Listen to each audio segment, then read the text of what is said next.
Hello दोस्तों, मैं हूँ विशाल। मैं आपके साथ ये वीडियो शेयर करना चाहता हूँ कि फायर इफ़ेक्ट वीडियो कैसे बनाए।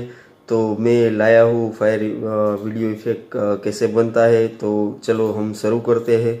इनसे पहले आपको तीन सॉफ्टवेयर की ज़रूरत होगी।